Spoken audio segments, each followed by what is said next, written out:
like every time you scroll on TikTok or Instagram, someone is diagnosing their ex as a narcissist, claiming their friend is gaslighting them, or calling a stressful event trauma. But are we really using these terms correctly, or is social media turning mental health into a game of telephone where words get twisted and lose their true meaning?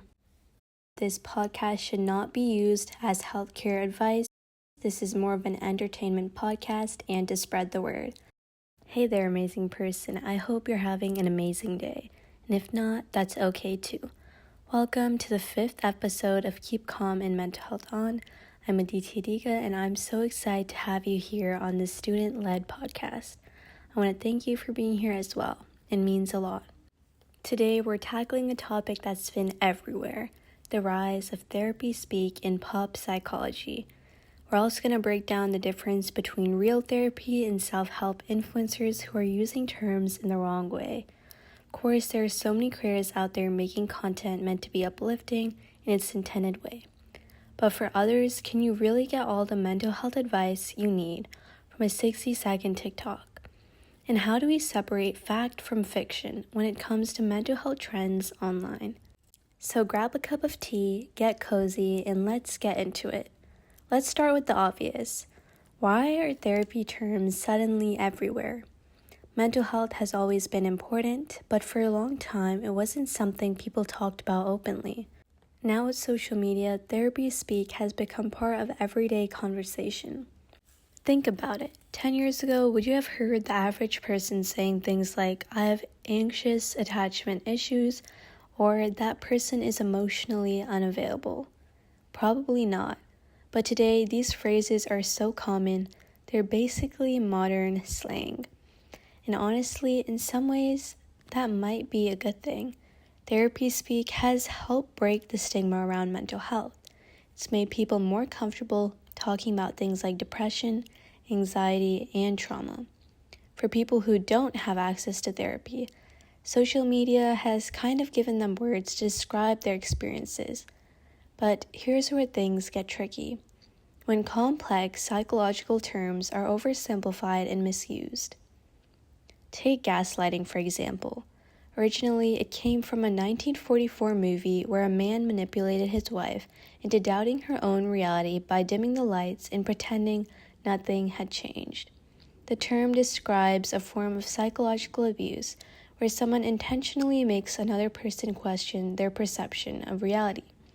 But today, gaslighting is often used to describe any disagreement. If someone forgets what they said last week, suddenly they're gaslighting you. If a friend has a different perspective on a situation, they're also gaslighting you. When words like this lose their meaning, it becomes harder to talk about actual emotional abuse, and that's a real problem. Now, let's talk about some of the biggest therapy buzzwords: gaslighting, narcissism, and trauma. These terms have exploded in popularity, but are they being used correctly? Gaslighting. Like we just talked about, gaslighting is a deliberate attempt to make someone question their reality. It's not the same as someone being forgetful or disagreeing with you. And then there's narcissism. The internet loves to throw around the term narcissist. If someone is selfish, narcissist. If someone posts too many selfies, narcissist. But narcissistic personality disorder, or NPD, is a real mental health condition that affects about 1% of the population. It's not just about being confident or self-absorbed. It's about a deep lack of empathy, manipulation, and an unstable self-image. Calling every difficult person a narcissist waters down the real meaning. And then there's trauma. Trauma is a real and serious psychological response to extreme events. Things like abuse, violence, or life-threatening situations. But today, people use trauma to describe any stressful event. Bad breakup, trauma, embarrassing moment in high school. And while these things may escalate to become traumatic, not everyone uses it the right way. Again, this isn't to say that small events don't impact us, but when we label everything as trauma, can take away from people who have experienced deep, life-changing trauma. Now, let's talk about where a lot of this therapy speak is coming from. Self-help influencers. We live in an era where 20-year-old on TikTok with no formal psychology training can have millions of followers giving mental health advice. Some of these creators share valuable insights, others not so much. Here's how to tell the difference. There are many things that can make a good mental health creator. They may cite real research and acknowledge that mental health is complex, so no one-size-fits-all advice, and they don't claim to diagnose people over the internet. And there are some red flags to watch out for. Oversimplified quick-fix solutions, using therapy to label people instead of focusing on solutions, and making extreme claims without evidence. But why do these therapy-related videos go viral and create these viral mental health trends?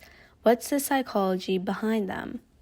They offer quick, digestible content. Short-form videos fit the fast-paced nature of social media. They also give people a sense of understanding. Labels help people feel seen, but they can also lead to overgeneralization. They also may provide a sense of control.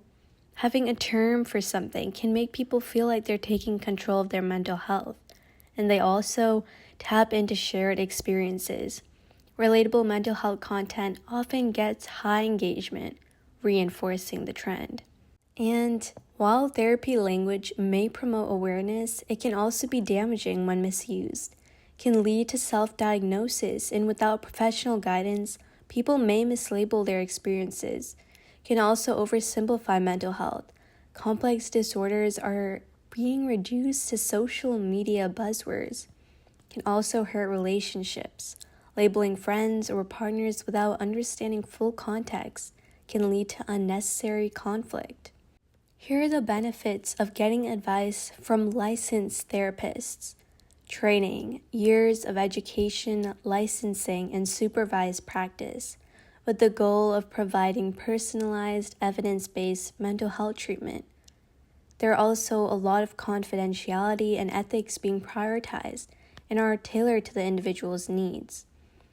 Unlike with social media mental health content, where no formal training is necessarily required and where a lot of content is oversimplified and misinformation is also very common. The tips social media may provide can be helpful, but aren't a substitute for therapy. So some tips for mindful mental health consumption on social media are to follow licensed professionals. Therapists like Dr. Thema Bryant, Dr. Nicole LaPera can share credible content. Also, making sure to cross-check information from studies and articles like the American Psychological Association.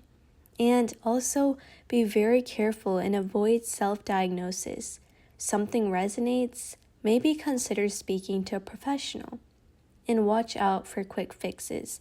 Mental health is very complex, so be wary of creators promising instant solutions. Let's be real, most of us aren't going to stop consuming mental health online, and that's okay. The key is to be mindful about who you're listening to. Here's some tips. The 3-source rule. If you hear a mental health tip online, check if at least 3 credible sources say the same thing. Follow licensed professionals. There are so many great therapists and psychologists on social media. Seek those out. And remember that therapy is personal. What works for one person might not work for you. So to wrap this up, therapy speak has the power to help people when it's used correctly. It's amazing that more people are talking about mental health, but we have to be careful about how we use these words. Instead of throwing around terms like gaslighting and narcissist as labels, let's focus on understanding ourselves and others. And most importantly, let's be smart about where we get our mental health advice. Do you think therapy speak has helped or hurt the way we talk about mental health? Feel free to DM or drop a comment, especially if you're on YouTube. Keep Calm and Mental Health On can be found on Instagram at Keep Calm Mental Health on Pod, and on Spotify, iHeartRadio, and also on Audible. Thank you so much for listening. If you enjoyed this episode, please leave a review or share it with someone who might need to hear the message. Every share helps spread the word. Next episode, we'll talk about comparing yourself to others and the comparison trap and the hazards it poses to mental health. Thank you so much for tuning in to the 5th episode of Keep Calm and Mental Health On. Your support means the world to me. Can't wait to continue this journey with you. As educational purposes, this is more of an entertainment podcast and to spread the word. Until then, remember that your mental health matters and you're never alone in this journey. Take care of yourself, and I'll see you next time. Signing off with love and leaving you lots of positivity. This is Aditi reminding you to keep calm and mental health on. Thanks for tuning in. See you next time.